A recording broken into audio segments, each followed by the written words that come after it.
सभी को लाल सलाम। मई दिवस के क्रांतिकारी सभी साथियों को अभिनंदन। और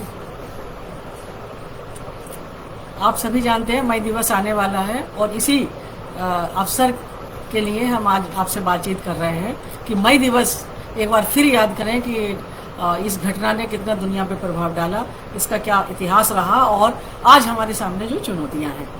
साथियों, आप जानते हैं कि दुनिया के इतिहास पे जितना बड़ा प्रभाव हमारे मजदूर आंदोलन का पड़ा, इतना शायद ही और किसी घटना का हो। 1886 में जो इस मांग को लेकर के मजदूर वर्ग लड़ रहा था, वो वही मांगे थी जो आज भी हमारी हैं। हमारी वर्किंग कंडीशन अच्छी हो, हमारे कामकाज के हालात बेहतर हो, वहाँ पे बुनियादी सुविधाएं हो और सबसे ज़रूरी चीज़ है कि 8 घंटे हमारा काम के घंटे नियत हो और वो 8 घंटे हो।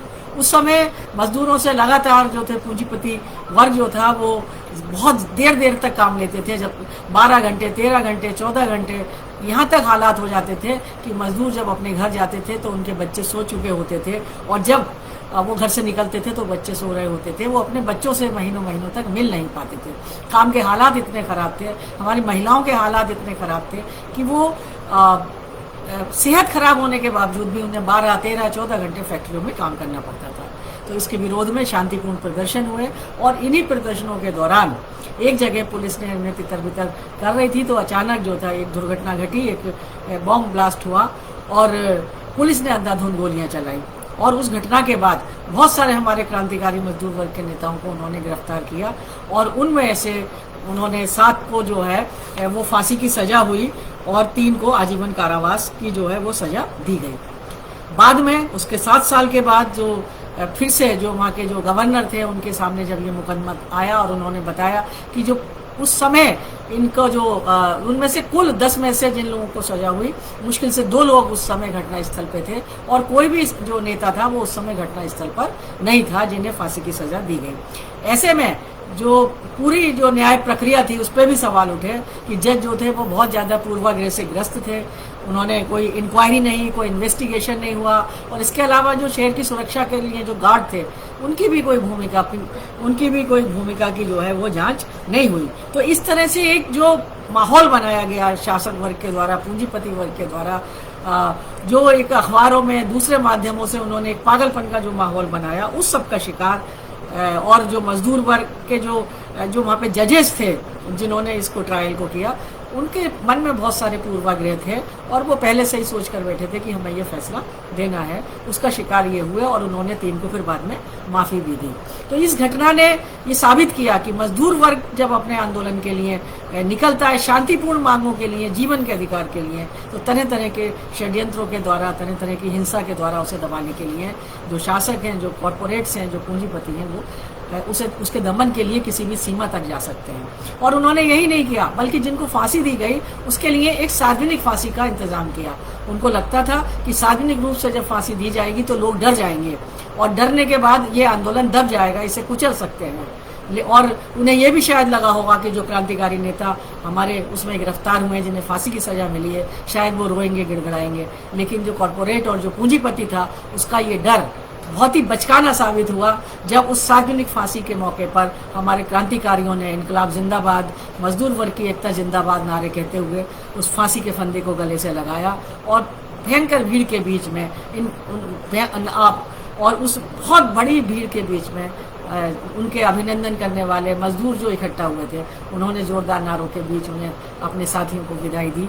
और पूंजीपति वर्ग जो था, जो देखने के लिए आए थे, वो छोटा सा मुंह उनका रह गया और वो इस आकांक्षा उनके मन में ही दबी रह गई कि हाँ, इस आंदोलन को कुचल या दबा सकते हैं। और ये घटना सारी दुनिया के अंदर आज हमारा ये जो 1 मई का दिन है वो मनाया जाता है। दुनिया के हर हिस्से में, कोई भाषा हो, कोई प्रांत हो, सभी इसको याद करते हैं शिकागो के शहीदों को।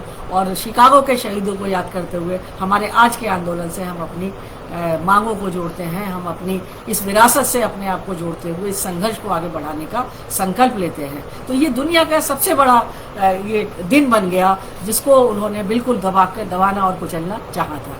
तो ये मजदूर वर्ग की ताकत है, ये हमारे विचारों की ताकत है, ये वर्ग संघर्ष की ताकत है जिसने हमारी इस जीत को सुनिश्चित किया। और आज तब से उसके बाद बहुत सारे संघर्ष हुए, बहुत सारे देशों में मजदूर वर्ग की बहुत सुविधाएं भी मिली, उनके संघर्ष हुए, कई जगह सरकारें भी बनी और उन सरकारों के बनने के बाद वो एक इस भूमिका में आए कि दुनिया का जो शक्ति संतुलन है, दुनिया की जो राजनीति है, उसे बहुत अच्छी तरह से वो प्रभावित उन्होंने किया। लेकिन ये संघर्ष आज भी जारी है और आज एक बार फिर कॉरपोरेट ताकतें जो हैं, आज जो पूंजीवादी ताकतें हैं, साम्राज्यवादी ताकतें हैं, वो मिलकर एक बार फिर मजदूर वर्ग को जो उसको सबसे ज़्यादा दबाने का, कुचलने का प्रयास कर रही हैं। सारी दुनिया में भी चल रहा है, दुनिया के बहुत सारे मुल्कों में आंदोलन चल रहे हैं और उन आंदोलनों में अधिकांश वही चीज़ें हैं कि लोगों की सुविधाएं, पेंशन ख़त्म की जा रही है, उनकी रिटायरमेंट की एज जो है कुछ जगह कम हो रही है तो कहीं बढ़ा रहे हैं। इसके अलावा वर्किंग कंडीशंस ख़राब हैं, काम के घंटे नियत नहीं है और ये हमारे देश के अंदर भी चल रहा है। आप जानते हैं कि जब से हालांकि 90 से जब से हमारे देश में उदारवाद की नीतियाँ आई हैं, तब से ही हमारे जो अधिकार हैं उन्हें कुचलने की और हमारी जो सुविधाएं हैं उन्हें ख़त्म करने की साजिश लगातार होती रही है। और उसमें बहुत सारी चीज़ें, जैसे हम लोग इतने साल से, हम आंगनवाड़ी वर्कर भी जो इतने साल से संघर्ष कर रहे हैं, उस संघर्ष के बावजूद हमें कोई पेंशन या फंड नहीं मिला और लगातार रिटायर करने के लिए सरकार काम से निकालने के लिए, हटाने के लिए कोशिशें करती रहती है, तरह तरह से वो आदेश लाते रहते हैं। दूसरा तरीका है नए नियुक्ति नहीं करते हैं, जिससे लगातार जो हमारे काम है वो कमज़ोर होता जा रहा है।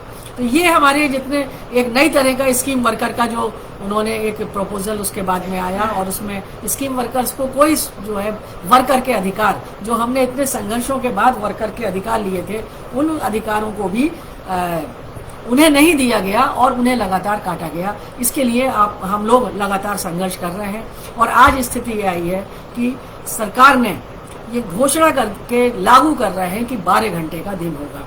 यानी जो हमने 1886 में जो संघर्ष शुरू किया था कि 8 घंटे काम के, 8 घंटे हमारे आराम के और 8 घंटे मजदूर वर्ग जो है या हम लोग जो है कुछ अध्ययन करेंगे, कुछ पढ़ेंगे, कुछ सामाजिक काम करेंगे। ये नहीं है कि आज हमने कुछ पढ़ाई की, मान लीजिए आज हमने बीए पास कर लिया, नौकरी पे लग गए, तो हम इसके आगे पढ़ेंगे नहीं, हमारा जीवन खत्म।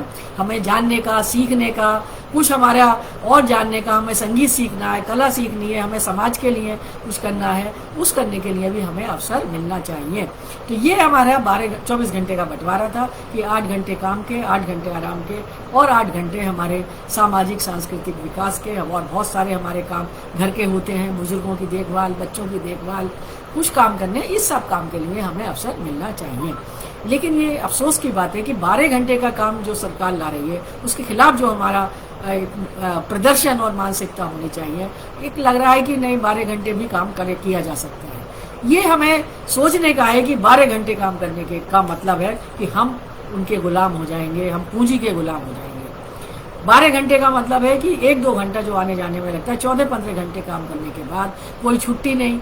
इस तरह से जो हमारी जो ताकत है, भाई आखिर काम आराम की क्यों ज़रूरत है? इसलिए ज़रूरत है कि हम आज जो काम कर रहे हैं, कल को अगर दोबारा हमें वो काम करना है आने के बाद, तो हमें आराम चाहिए, हमें खाने के लिए कुछ चाहिए। अगर हम खाएंगे नहीं, अगर हम सोएंगे नहीं, आराम नहीं करेंगे, बीमार होने पे दवाई नहीं लेंगे, तो क्या हम कल को फिर काम कर सकते हैं? तो ये तो उनकी भी ज़रूरत है कि जो पूंजीपति हैं, जो आज सरकार खुद पूंजीपतियों की प्रतिनिधि बनी है, उन्हें भी सोचना चाहिए, उन्हें भी ये जताने की ज़रूरत है। हम सोचते हैं उन्हें सोचना चाहिए, वो सोचते नहीं है, लेकिन हमें उन्हें जताना है कि अगर हमें कल को काम पे आना है तो हमें आज आराम से रहने के लिए, हमें खाने के लिए व्यवस्था होनी चाहिए। अगर ऐसी व्यवस्था नहीं होगी तो हम कल काम कैसे करेंगे? अगर आंगनबाड़ी सुबह से रात तक या आशा वर्कर या हमारा जो ये जो दूसरे वर्कर्स हैं, ये 24 घंटे काम करते हैं, तो ये काम करने के बाद में अगर वो आराम नहीं करेंगे, अगर वो ठीक से खाएंगे नहीं, बीमार होने पे दवा नहीं लेंगे, तो काम नहीं कर पाएंगे। तो हमें ये जानने समझने की और अपने भाई बहनों को समझाने की आवश्यकता है कि 12 घंटे काम के जो है वो गुलामी की तरफ हमें ले जाने की योजना है और इससे के लिए हमें जागरूकता भी फैलानी है और अपना मई दिवस के दिन ये प्रण भी लेना है कि जो शहादत दी गई थी 8 घंटे के काम के लिए और दुनिया में माना गया, उसको हम अपने हाथ से जाने नहीं देंगे। इसके अलावा जो हमारे और संघर्ष है, हमारा फंड है, पेंशन है, दूसरी चीज़ें हैं, उसके लिए भी हम जो है संघर्ष लगातार जारी रखेंगे, क्योंकि ये हमारा हक है। ये किसी की दया नहीं है, किसी की भीख नहीं है। हम अपना अधिकार मांग रहे हैं और ये अधिकार हमें लेने के लिए संघर्ष भी करना होगा। साथियों, आप जानते हैं 1 मई के 30 मई को CITU की स्थापना हुई थी और 30 मई को सीटू स्थापना दिवस भी है। तो इस बार 1 मई से 30 मई तक हम अपने घोषणा पत्र को लेकर के और अपने जो हमारे बुनियादी CITU का हमारा कार्यक्रम है उसे लेकर के हम अपने हर कार्यकर्ता तक, अपने हर साथी तक, हर वर्कर तक पहुंचने का ये अभियान हमें चलाना है। इसी के साथ हमें ये अभियान भी चलाना है कि जो कॉरपोरेट ताकतें हैं, जो पूंजीपति है, वो क्या कर रहा है, हमें बांटने की साजिश कर रहा है। वो कहते हैं हिंदू मुस्लिम है वर्कर, वो कहते हैं ऊंची जाति नीची जाति में बटे हुए हैं वर्कर, तो आप हमारे साथ आइए, आप क्यों एक साथ चल रहे हैं। ये सारी चीज़ें हमें बांटने की साजिश है, क्योंकि हम मजदूरों के पास, हम वर्कर्स के पास क्या है हमारी ताकत? हमारी एकता हमारी ताकत है, हमारा विचार हमारी ताकत है। तो हमारा जो विचार है वो जब हम सब मिलके उस विचार को अपने जीवन में अपनाते हैं तो वो एक बड़ी ताकत बनता है और वो सरकार पे और राजनीति पे प्रभाव डालता है। सरकार इस बात को अच्छी तरह से जानती है, हमारी एकता की ताकत को सरकार अच्छी तरह से जानती है। तो वो हमें बंटवारा करने के लिए वो कहती है, अरे तुम इनके साथ क्यों जा रहे हो, ये तो दूसरे बिरादरी के हैं, ये तो दूसरे धर्म के हैं, आप हमारे धर्म के हैं, आप हमारे साथ आइए। और हम इसमें कोई ज़्यादा वो भी नहीं कहते कि कुछ छिपाने दबाने की बात नहीं है। हिंदू धर्म को लेकर के सबका बड़ा ये चल रहा है कि ये हिंदू है, ये मुसलमान है और आप अलग अलग दो तरह के लोग हो, दो तरह की संस्कृति हो। ये बिल्कुल झूठ है, ये अफवाह है, ये बुनियादी इसका सच ही नहीं है। और ये हमें इस बात से समझना चाहिए कि जो हमारे वर्कर्स हैं वो हिंदू मुसलमान सब हैं। अगर सरकार हिंदुओं की पैरवी कर रही थी तो क्या उन्होंने हिंदुओं के लिए कुछ स्पेशल किया? क्या उन्होंने हिंदुओं के बच्चों की शिक्षा फ्री की? क्या उन्होंने हिंदुओं को नौकरी दी? क्या हिंदू वर्कर के उन्होंने पैसे बढ़ाए? नहीं, उन्होंने हिंदुओं का इस्तेमाल किया। उन्होंने इसका इस्तेमाल किया कि इनकी एकता को तोड़ सकें, इनकी एकता को तोड़ करके इस आंदोलन को कमजोर कर सकें। और इसमें वो काफ़ी हद तक सफल भी रहे। आप देखिए जो लेबर कोड आया है उसमें हमारे बहुत सारे जो हक हैं वो उन्होंने ख़त्म कर दिए और उसमें उन्होंने पूरी कोशिश की है कि अगर पूरा कोड ना भी लागू हो तो थोड़ा थोड़ा करके कुछ ना कुछ लागू करें। और इसका क्या हुआ कि जगह जगह आप देखेंगे जो ड्यूटी करते हैं, मैं देख रही थी कि सारे नर्सिंग होमों में, सारे अस्पतालों में, सारे जो और जगह लोग ड्यूटी करते हैं वहाँ पे 3 शिफ्ट की जगह 2 शिफ्ट हो गई हैं। और वो इसको आकर्षित कर रहे हैं, पूंजीपतियों को आकर्षित कर रहे हैं कि आप हमारे यहाँ आइए और हमारे यहाँ कोई कानून नहीं है, आप चाहे कितने घंटे काम कीजिए। ये हमारे लिए खतरे की घंटी है। इसी खतरे की घंटी को समझ के हमें एक होने की आवश्यकता है कि हम सब मिल करके इस जो विभाजनकारी एजेंडा है इसे शिकस्त दें, इसे हराएं। और हम सब धर्म और जाति के जो लोग हैं, हमारा एक ही बिरादरी है, एक ही धर्म है, वो है मजदूर वर्ग। हमारी सबकी एक मांग है, अगर हमारे कोई आंगनवाड़ी वर्कर हिंदू है, मुसलमान है, सिख है, ईसाई है, ऊंची जात, छोटी जात, जिसको समाज बांटता है, हम तो सबको इंसानी मानते हैं, हम सब इंसानी जात हैं। क्या हम सबकी लड़ाई अलग है? क्या हम सबको रोटी नहीं चाहिए? क्या हम सबको पेंशन नहीं चाहिए? क्या हम सबको फंड नहीं चाहिए? क्या हम सबको छुट्टी नहीं चाहिए? क्या हम सबको न्यूनतम वेतन नहीं चाहिए? सबको चाहिए ना। तो सबको चाहिए तो हमें मिलकर लड़ना है और इस बात को बार बार समझाना है, बार बार अपने साथियों के बीच ले जाना है कि हिंदू मुस्लिम में नहीं बंटना है। ये झूठा जो डिवाइड हमें कर रहे हैं, जो हमें विभाजित कर रहे हैं, ये एजेंडा इनका हमारी एकता को तोड़ना है। और इस एकता को तोड़ने के लिए वो हमारे बीच के लोगों को ही इस्तेमाल करते हैं, बहुत तरीके से इस्तेमाल करते हैं। लालच दे के इस्तेमाल करते हैं, कुछ पैसा दे के इस्तेमाल करते हैं, अधिकारियों द्वारा दबाव डलवा के भी इस्तेमाल करते हैं कि वो अधिकारियों द्वारा दबाव डलवाते हैं कि अरे इनकी एकता नहीं होनी चाहिए, यूनियन नहीं बननी चाहिए। तो ये जो चीज़ें हैं इस पर हमें सोचने और समझने की, अपने मस्तिष्क को जागरूक रखने की ज़रूरत है, मजबूत बनाने की ज़रूरत है, हर हमले के खिलाफ बोलने की ज़रूरत है कि हमारी बुनियादी सारी सबकी डिमांड एक है। आप ही बताइए, हमारे शरीर में जो खून है वो सारा क्या है, हिंदू मुस्लिम है या A, B, O और AB ग्रुप का है? तो जब हमारा ब्लड चढ़ता है तो वो कोई हिंदू मुसलमान नहीं देखता। जो हम सांस लेते हैं वो हवा क्या हिंदू मुसलमान है? जिस आकाश से बारिश होती है क्या वो हिंदू मुसलमानों में भेदभाव करता है? तो जब कुदरत भेदभाव नहीं करती, जब हमारी प्रकृति भेदभाव नहीं करती, तो ये कौन होते हैं इस भेदभाव को जारी रखने वाले? ये हमें समझना है कि ये इंसानियत के दुश्मन है, ये हमारे दुश्मन है जो हिंदू मुसलमान और जाति और धर्म के बीच में बांट के हमारी लड़ाई को कमज़ोर कर रहे हैं। तो हमें मिलकर के 1 मई से 30 मई के इस अभियान में पूरी शिद्दत के साथ लगना है, सबको बताना है, उनके बीच बैठना है, उन्हें उनके साथ डिस्कस करना है कि जो हमारे इंसान के ज़िंदा रहने की जो शर्तें हैं, इंसान को जो कुछ भी चाहिए वो सारी चीज़ें जो हैं वो हमें मिलनी चाहिए। और उस मिलने के लिए हमारी लड़ाई जो है वो एक है। और इस एकजुट लड़ाई को लड़ने के लिए हम उन सबको अपने साथ में इकट्ठा करें। अभी 5 अप्रैल को आप सब लोग काफ़ी लोग दिल्ली रैली में आए थे, और जो नहीं आ पाए उन सबको भी पता है, विभिन्न माध्यमों से उन्होंने देखा है कि 5 मई की रैली में किसान और खेत मजदूरों के साथ मिलकर हम लोगों ने एक बड़ा जो है सशक्त हस्तक्षेप इसमें किया, बहुत प्रभावित करने के लिए। लेकिन पहले हमने एक लंबा अभियान चलाया, हमारी एकता का अभियान चलाया कि जो वंचित हैं उन्हें एक साथ आना होगा।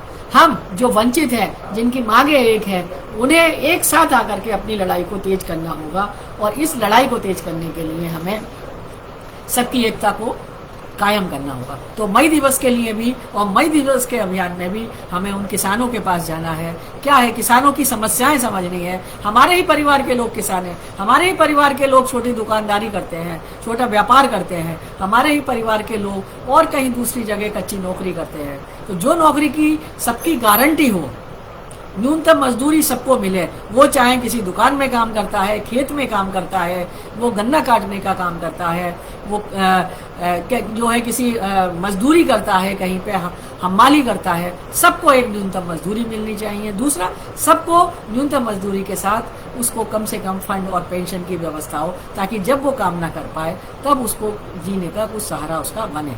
और सबसे ज़रूरी चीज़ है कि शिक्षा और स्वास्थ्य मुफ्त होना चाहिए। शिक्षा और स्वास्थ्य समाज की बुनियादी ज़रूरत है। अगर हमारे बच्चे शिक्षित नहीं होंगे, अगर हमारे बच्चे स्वस्थ नहीं होंगे, हमारे बच्चों को अच्छा पोषण नहीं मिलेगा, अच्छा खाना नहीं मिलेगा, तो फिर हमारे जीवन का क्या उद्देश्य रह जाएगा।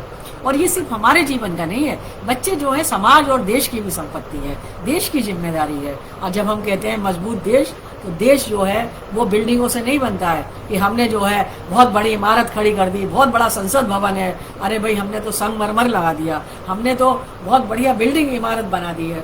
वो नहीं है, बल्कि हमारे देश की ताकत हमारी मजबूत नागरिक हैं, हमारे स्वस्थ, शिक्षित और स्वस्थ और सुपोषित नागरिक हैं, हमारे बच्चे हैं और वो शिक्षित बच्चे हैं। तो इसलिए हमारे बच्चों के लिए भी ये ज़रूरी है कि सरकार के ऊपर हम दबाव डालें कि उन्हें शिक्षा उपयुक्त मिले। आप समझिए कि जो निजीकरण है वो किसी काम में आने वाला नहीं है। निजी स्कूल, किसी सुदूर गांव में आपने निजी स्कूल देखा है? शहरों में 5 स्टार होटल की तरह स्कूल बनना है, अस्पताल बनना है, लेकिन हमारे जो सुदूर गांव हैं, हमारे जो दूर दूर बसे इलाकों में घने बसे जो हमारे ग्रामीण क्षेत्र हैं, वहाँ कोई प्राइवेट नहीं जाता। क्यों नहीं जाते हैं? क्योंकि वहाँ मुनाफा नहीं मिलेगा, वो तो मुनाफे के लिए काम करते हैं, पैसा चाहिए। अगर तो इसलिए हमें सुदूर गांव में कौन जा सकता है? वहाँ सरकारी स्कूल जा सकता है, सरकारी अस्पताल जा सकता है, और सरकार के पास इसके लिए बहुत पैसा है।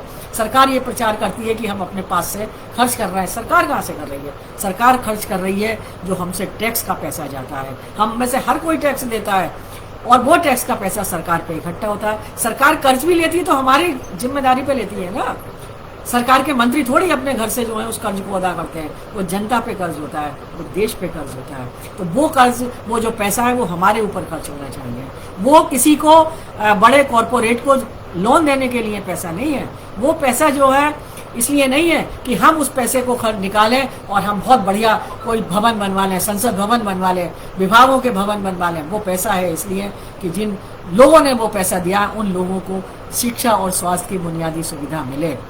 तो इस सुविधा के लिए हमें हमारी शिक्षा और हमारा सरकारी स्कूल मजबूत हो, तो हमें सरकारी स्कूल और सरकारी अस्पताल को बचाने के लिए भी अभियान चलाना होगा, ताकि हमारे जो बच्चे हैं, हमारे जो हम सबको शिक्षा और स्वास्थ्य की सुविधा गांव-गांव तक पहुंच सके। हमारे बड़ा नेटवर्क बना है, हमारे गांव-गांव तक का पीएचसी है, एएनएम सेंटर्स हैं, वो ख़त्म किया जा रहा है। हमारा जो स्कूल है गांव-गांव में प्राइमरी, उसे ख़त्म किया जा रहा है, मर्जर के नाम पे ख़त्म किया जा रहा है। 1000 की आबादी पे जो हमारे आंगनवाड़ी केंद्र हैं उन्हें ख़त्म किया जा रहा है। तो उसे बचाने के लिए हमें निकलना होगा। वो ठीक है, हम अपनी सुविधाओं के लिए हम लड़ेंगे, हम अपने न्यूनतम वेतन, फंड और पेंशन के लिए लड़ेंगे, हम आईसीडीएस को बचाने के लिए भी लड़ेंगे, लेकिन हमारे जो अपने बच्चे हैं उनकी शिक्षा और स्वास्थ्य के लिए भी हम ही लड़ेंगे। हम नहीं लड़ेंगे तो कौन लड़ेगा? क्योंकि हम ही जानते हैं, हम जो ट्रेड यूनियन में काम करते हैं, हमारी जो बहनें हैं, हमारे जो भाई हैं, वो जानते हैं कि इसकी सरकार किस तरह से नीतियाँ ला करके इन सारी चीज़ों को ख़त्म कर रही है। तो इसको ख़त्म करने के बहुत हद तक ये आगे बढ़ चुकी है। अगर हम अब भी नहीं खड़े हुए तो समझिए ये ख़त्म होगा, और दोबारा बनने में कितना समय लगेगा हम नहीं जानते। तो जब तक, इसलिए हमें उन निजीकरण के पक्षकारों का, सांप्रदायिकता के पक्ष में खड़े लोगों का, हिंदू मुस्लिम की बात कर रहे लोगों के खिलाफ मजबूती से खड़े होना है, विचार विमर्श करना है, बात करनी है। घर के अंदर नहीं छुपना है कि भाई ये तो ऐसा करेंगे ही। ये तो बहुत सारे लोग हमारे मोहल्ले पड़ोस में ऐसे खड़े हो गए हैं जो हिंसा के बल पे, जो वर्चस्व के बल पे जोर जोर से बोल के हमें दबाना चाहते हैं। हम उनकी तरह नहीं बनेंगे, लेकिन हमें उनकी बात का जवाब देना है। हमें गलत बोलने वालों का, भले ही वो जोर से बोलें, भले ही वो हिंसा का हमें धमकी दें, लेकिन हमें अपनी बात को मजबूती से रखना है, क्योंकि भविष्य जो है वो हिंसा का नहीं है, भविष्य शांति का है। शांति से, सौहार्द से, आपसी भाईचारे से का समाज बनाकर ही हम अपने जीवन को आगे बढ़ा सकते हैं। तो ये एक फैसलाकुन लड़ाई आज हमारे सामने है। हमें रास्ता चुनना है, शांति का या हिंसा का। शांति का रास्ता भी इतना आसान नहीं है। शांति अगर स्थापित समाज में करनी है तो हमें खड़े होना होगा शांति स्थापित करने के लिए, और उसके लिए हमें मिलजुल करके सबसे पहले समझना होगा कि मिलजुल कर ही हम आगे बढ़ सकते हैं। ये जो समाज का ताना बाना है, ये जो हम सारे लोग हैं, वो हर धर्म और जाति के जो लोग हैं, वही मिल करके हम आपस में अपने इस आंदोलन को आगे बढ़ा सकते हैं। तो 1 से 30 मई तक हमें इस सारे कार्यक्रमों को हमें करना है, घर घर जाना है, उन्हें बताना है, समझाना है। तरह तरह के सवाल भी आएंगे इस बीच में, लोग तरह तरह के सवाल उठाएंगे, बहुत सारी बातें करेंगे। उन बातों में हमें शांति के साथ उन्हें जवाब देना है, समझाना है, विमर्श करना है। और अगर कुछ कहीं हम आपको लगता है कि हमें राष्ट्रीय केंद्र से संपर्क करना चाहिए तो हमें वो भी करना है। तो हमें जो करना है वो कोई अनोखा काम नहीं है, बल्कि जैसे शीशे पे गर्द जम जाती है ना, तो हमारी जो असली समस्याएं हैं, हमारी जो मूलभूत समस्याएं हैं, उन पे लोगों ने, उस पे वर्तमान राजनीति ने, वर्तमान मीडिया ने, और बहुत सारे ऐसे लोग जो संविधान में यकीन नहीं करते, जो समाज में शांति में यकीन नहीं करते, उन लोगों ने जातिवाद की, धर्म की, इस तरह की धूल उस पर लपेट दी है, और ये बताने की कोशिश की है कि जिसके हाथ में सत्ता है, ताकत है, वो बहुत मजबूत होता है। हमें भी उन्हें बताना है कि लोकतंत्र की जो ताकत है, उससे ज़्यादा मजबूत जो है वो कुछ नहीं होता है, और लोकतंत्र की ताकत हमारे मिलने से बनेगी। आपके पास पैसा है, आपके पास संसाधन है, संस्थान है, हमारे पास हमारे साथी हैं, हमारी सोच है, हमारी विचारधारा है, हमारी वर्ग संघर्ष की विचारधारा है, और उस विचारधारा के आधार पे हम आपको बता रहे हैं, और उस पे हम संगठित करेंगे अपनी विचारधारा के आधार पे, अपने वर्ग के आधार पे। हम अपने ट्रेड यूनियन के साथियों को, अपने वर्कर्स को इकट्ठा करेंगे, वर्कर्स हेल्पर्स को इकट्ठा करेंगे, अन्य वर्कर्स, चाहे वो स्कीम वर्कर्स, हमारी आशा हैं, मिड डे मील रसोइयाँ हैं, इसके अलावा जो अन्य ट्रेड यूनियंस है उनको भी हम इकट्ठा करेंगे। और उनको इकट्ठा करने के बाद हम किसानों और खेत मजदूरों के बीच भी जाएंगे, और उनके बीच जा कर के हमने जो असली हमारी समस्याएं हैं उसको बताने की कोशिश करेंगे, और उस धूल को हटाएंगे जो इस शीशे पे जम गई है। और निश्चित ही हम इसमें कामयाब होंगे, और एक मजबूत और सशक्त आंदोलन जो है हमें करना होगा, क्योंकि तभी ये कॉरपोरेट और जो सांप्रदायिकता का जो एक गठजोड़ है, जो मुखौटा इस समय उन्होंने सरकार के ऊपर बनाया हुआ है, इस मुखौटे को हम नोच फेंकें, इस मुखौटे को उतार सकें। इसके लिए ये ज़रूरी है कि हम कॉरपोरेट और सांप्रदायिक इस मुखौटे को उतारने के लिए अपनी विचारधारा की ताकत से अपने साथियों को इकट्ठा करें। मेरा सबसे अपील है, सबसे अनुरोध है कि इस अभियान में हमें घर घर जाना है, हमें इस पर्चा पोस्टर के माध्यम से, और अन्य चीज़ों के जो छोटे छोटे वीडियो क्लिप हो सकते हैं, ऑडियो क्लिप हो सकते हैं। बहुत सारी चीज़ों के बारे में लोगों को जानकारी नहीं है। शायद मई दिवस की भी जानकारी उन घटनाओं की बहुत कम लोगों को होगी। तो ये जानकारियाँ आप जो हमारे पत्रिकाएं आ रही हैं, सीटू मजदूर है, वर्किंग क्लास है, इन सब में छप रही है, कामकाजी महिला है, और इससे लेकर के छोटी छोटी क्लिप बना करके लोगों को बताइए। ये बहुत ज़रूरी है, और ये ज़रूरी इसलिए है कि इस समय जो संकट में हमारा देश है, पूरा देश जो संकट में है, उस संकट से निकालने के लिए हमारी बड़ी ऐतिहासिक भूमिका है। आप देख रहे हैं कि कोविड आया, और कोविड के बाद आपने देखा कि हमें हवा में जो सांस लेने में कितनी दिक्कत जो है पेश आई। ये जो पर्यावरण में जो ये सारी समस्याएं, कभी बारिश हो गई, कभी सूखा पड़ रहा है हमारे प्रदेशों में। आप गौर से देखिए कि जब ठंड पड़नी चाहिए तब गर्मी पड़ रही है, गर्मी की जगह ठंड पड़ रही है। ये सारी चीज़ें भी इसलिए हैं कि कॉरपोरेट ने हमारे मेहनत को लूटा, और कॉरपोरेट हमारी जो संसाधन है प्राकृतिक, उसका भी दोहन कर रहा है, उसे भी लूट रहा है। उसको लगातार पेड़ काटना, अंधाधुंध ज़मीन के अंदर से खनन करना, हमारी नदियों के रास्ते रोक देना, और हमारे जो आप खुद देखिए जो तालाब हमारे आसपास हुआ करते थे वो ख़त्म हो रहे हैं। तो ये हमारे अस्तित्व का, मैंने कहा, पूरे इसका संकट है। इससे उबरने के लिए ज़रूरी है कि हम इंसानियत के लिए हम अपने जो हमारे वर्किंग क्लास है उसको हम यूनाइट करें, किसानों को यूनाइट करें, और उन्हें बताएं ये बहुत आसान काम नहीं है। इसके लिए हमें संघर्ष करने के साथ साथ पढ़ना भी पड़ेगा। हम ये नहीं कह सकते कि भाई हम आराम से कर लेंगे इस काम को, या पढ़ेंगे नहीं, हमें पढ़ना भी है। सरकार नहीं चाह रही कि हमारे बच्चे पढ़ें, हम पढ़ें, लेकिन संगठन के माध्यम से जो साहित्य हमारे पास आ रहा है, जो सही जानकारी हमें आ रही है, अगर हम उसे नहीं लेंगे तो ये जो झूठ का साम्राज्य चारों तरफ फैला है, अंधेरे का जो जाल है जो हमें बहुत सारा झूठा इतिहास, झूठी बातें हमारे बारे में जो फैला रहा है, उसे हम सच से ही काट सकते हैं। साथियों, आखिर में यही कहूँगी, रात कितनी भी अंधेरी क्यों ना हो, सुबह ज़रूर आती है, और जब सुबह आने वाली होती है तो रात का अंधेरा बहुत घना होता है। तो इस घने अंधेरे में जो है हमें रोशनी का लाने के लिए सचेत प्रयास करना होगा। ये उजाला अपने आप नहीं आएगा, जैसे रात के बाद उजाला आता है, प्रकृति में आता है ये, लेकिन हमें समाज के अंदर अगर ये उजाला लाना है तो हमें उसके लिए सचेतन प्रयास करने होंगे। अपने जर्नल्स को पढ़ें, अपने जर्नल से जानकारी इकट्ठा करें, और वो जानकारी हम लोगों तक लेके जाएं। और ये जो अंधेरे का, और जो ये गलत सूचनाओं का, और जो अफवाहों का, और गलत इतिहास का जो ये पूरा ताना बाना हमें चारों तरफ से घेर के हमें ख़त्म करने की कोशिश कर रहा है, इसे तोड़ने के लिए हम ज़्यादा से ज़्यादा अपनी तर्क शक्ति का और अपने ज्ञान का इस्तेमाल करें। आज ज्ञान सबसे बड़ी ताकत है। जिस तरह से किसी ज़माने में होते थे लखपति करोड़पति, आज कोई महत्व नहीं है। पैसे की ताकत कभी होता था, ज़मीन बहुत है किसी पे, उसकी ताकत, पर आज सबसे बड़ी ताकत ज्ञान की ताकत है। तो आप इस ज्ञान की ताकत का इस्तेमाल करके हम इस अज्ञान और अंधविश्वास के अंधेरे को तोड़ें। दूसरी बात यह है कि हम अपने इस अभियान में शामिल हों, और जो विभाजनकारी ताकतें हैं उन सबको के बारे में उनका पर्दाफाश करें, उनके बारे में लोगों को बताएं। और वही नहीं जो देश के स्तर पे चल रहा है, हमारे अपने मोहल्ले में, हमारे अपनी यूनियन में, हमारे कार्यस्थल पे जो असर पड़ रहे हैं, जो नुकसान हो रहे हैं, उसके बारे में भी लोगों को बताएं कि किस तरह से मर्जर के नाम पे आंगनबाड़ी केंद्र, स्कूल, अस्पताल बंद हो रहे हैं, और निजी क्षेत्र आगे बढ़ रहा है। निजी क्षेत्र सिर्फ मुनाफा चाहता है, आपका खून चूस करके वो बहुत बड़ी बड़ी कंपनी खड़ी करते हैं, और फिर उस पैसे को मीडिया में लगाते हैं, और मीडिया में लगा के हमें एक झूठ परोसते हैं, और हमारे अच्छे फिल्में और ये बना करके हमारे ध्यान को भटकाने की कोशिश करते हैं।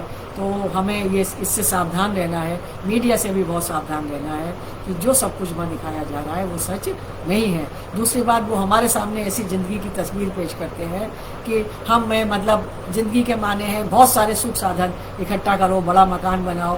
ये एक फर्जी दुनिया जो हमें दिखाई जाती है। हमें देखना है कि जीवन जीने के लिए जो चाहिए वो ज़रूरतें क्या है, और उन ज़रूरतों के लिए अपने संघर्ष को तेज करें। तो मैं इसी के साथ अपनी बात को समाप्त करती हूँ, और आप सबसे फिर अनुरोध करती हूँ कि समाज के बीच में जो सवाल आए, जो कोई समस्या आपको आए, उससे हमें ज़रूर अवगत कराएं। सेंटर को, नेशनल सेंटर को अवगत कराएं, और ज़्यादा से ज़्यादा इस तरह की मटेरियल आप स्वयं भी बनाएं और हमें भी शेयर करें। जो छोटे छोटे वीडियो क्लिप, हमारे ऑडियो क्लिप, छोटे पर्चे, पैम्फलेट, पोस्टर, और सबको हमें एकजुट होकर के आगे बढ़ के मई के बाद जो हमारे कार्यक्रम है उस सबको हमें कामयाब बनाना है, अपनी हड़ताल कामयाब बनानी है और इतना सशक्त आंदोलन खड़ा होना है जो इस देश की राजनीति को बदल दे और उस राजनीति को बदल दे जो मजदूर वर्ग को अपने कदमों तले कुचलने की तैयारी कर रही है। इस सत्ता को बदल दे, इस राजनीति को बदल दे और एक नई सरकार बनाने में हम कामयाब हो जिसके अंदर मजदूर वर्ग की हमारी अपनी जो बात है वो सरकार तक के कानों तक पहुँचे। आप सभी को मई दिवस की बहुत शुभकामनाएं। कामयाबी के साथ ज़ोरदार तरीके से हमें ज़्यादा से ज़्यादा तादाद में मई दिवस को मनाना है। हमें इस अवसर पे सांस्कृतिक कार्यक्रम, गीत, नाटक ये सब भी करने हैं, लेकिन अपनी बात को आगे पहुंचाने के लिए इन सब साधनों का सहारा लेते हुए मजबूत सामाजिक, सांस्कृतिक, राजनीतिक और ट्रेड यूनियन आंदोलन विकसित करना है। इनकलाब जिंदाबाद, हमारी एकता जिंदाबाद, मई दिवस जिंदाबाद, सब मजदूरों की एकता जिंदाबाद, सारी दुनिया के मजदूरों एक हों, ये हमारा नारा है। और सारी दुनिया के मजदूर जिंदाबाद, समाजवाद जिंदाबाद और कॉरपोरेट साम्राज्यवादी नेक्सस मुर्दाबाद, साम्राज्यवाद मुर्दाबाद। इनकलाब जिंदाबाद। साथियों, मई दिवस की शुभकामनाएं।